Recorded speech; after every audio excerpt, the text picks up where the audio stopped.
because of my last name, but we're gonna leave it alone. Um, I grew up here in Memphis, and I had a mother who had 7 boys before she had me. I am the youngest of 7 siblings, which are all boys, so that's great. But I lived with my mother and one of my brothers in it's a small apartment. It was really small. I was like 6, 7. Her and my dad split up when I turned 1, so go figure. Dysfunctional family. But my mother used to date. She'd date a lot of men. I have baby pictures that have me being held by different men. And, you know, it's not the best thing in the world, and it's not the worst thing in the world. But there was one who I had this very bad vibe about. And we're just going to call him Bob for legal and security purposes. Well, Bob rubbed me the wrong way. Keep in mind, I was 7. 9 times out of 10, a 7-year-old pretty much knows who they like and don't like. But see, Bob like 7-year-olds, and not in a good way. He likes 7-year-olds in a bad way. So that means every night I'd been woken up out of my sleep to be fondled. Ew, that's a horrible word. We're just going to say fondled. Oh, geez, Collurfull, I'm so sorry. We're to be fondled with day in, every night. And I had one brother who slept in a room. While this happened, he would most likely probably be awake, and he would watch it happen and wouldn't say anything. So that went on for like maybe half a year. And the reason I didn't tell nobody beforehand is because I was threatened not to, or bribed with, the candy but I had one of those beds that had like a little tunnel under it where I would hide in and sleep in, because I would be afraid that he would come in and do it again.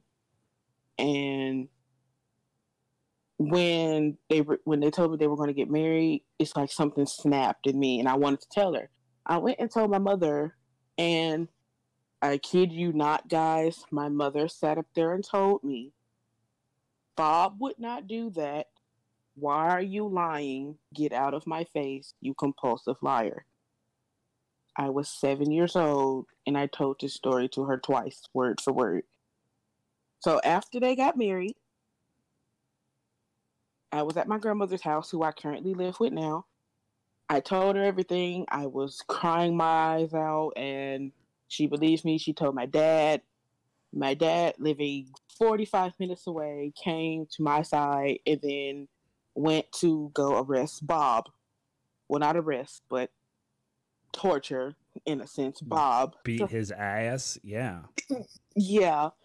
But my uncle came and told him to calm down. You don't want to do anything that's going to take you away from your child.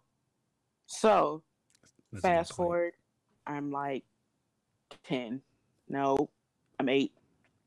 So, from 8 to 13, I've been with counselors, doctors, in and out of court. And 3 weeks ago, I read my file of what they found.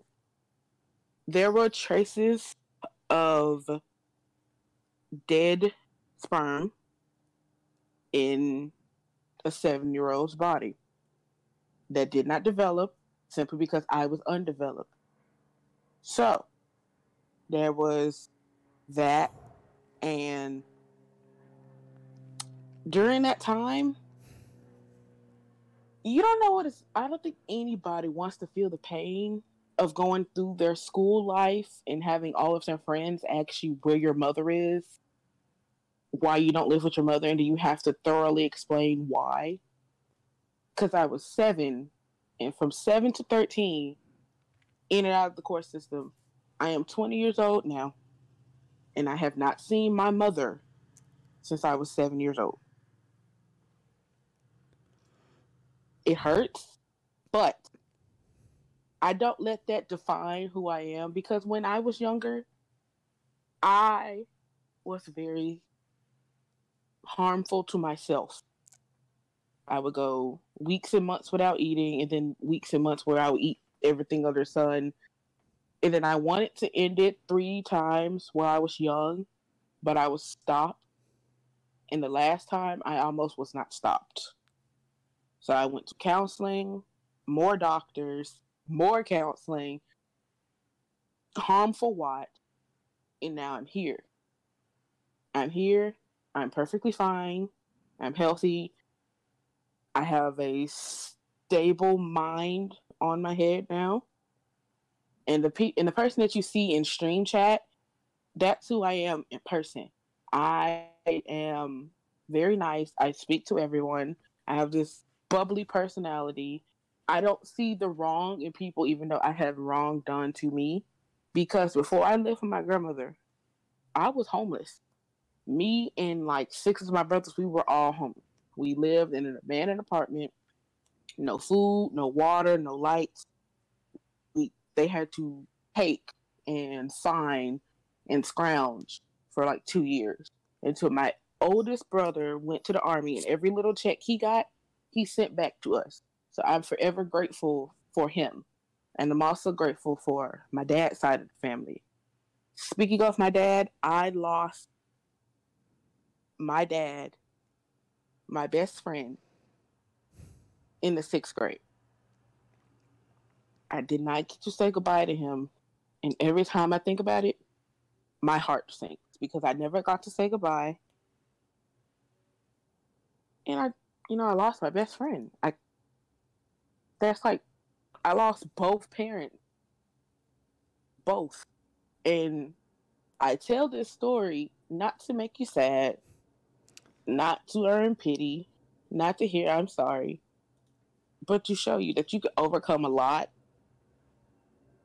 And even though it hurts to talk about it, it's good to talk about it. And I'm tearing up a little bit right now, but it's all right. I'll be all right.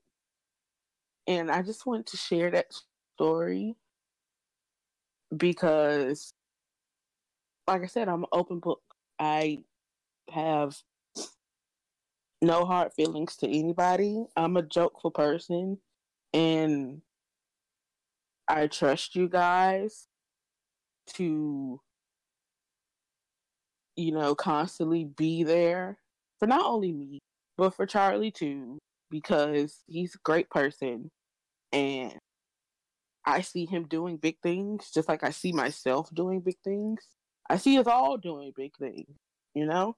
Even if I've never seen your face, I've only seen your username. I see you being the best human you could possibly be on this earth.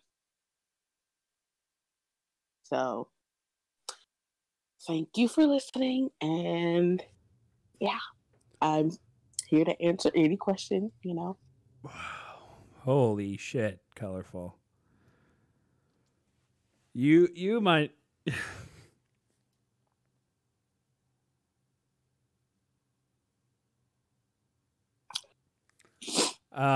man. Yeah, I can't I don't have any words. I want to say I just want to say I love you, and you're great, and your joy and your happiness is infectious to every single person in the group, and we have been friends for 4 years now, and it's great, and I didn't know that about you, and I'm glad you shared it with us, and it's really brave, your entire what you've gone through and what you've done, and sharing it with us, and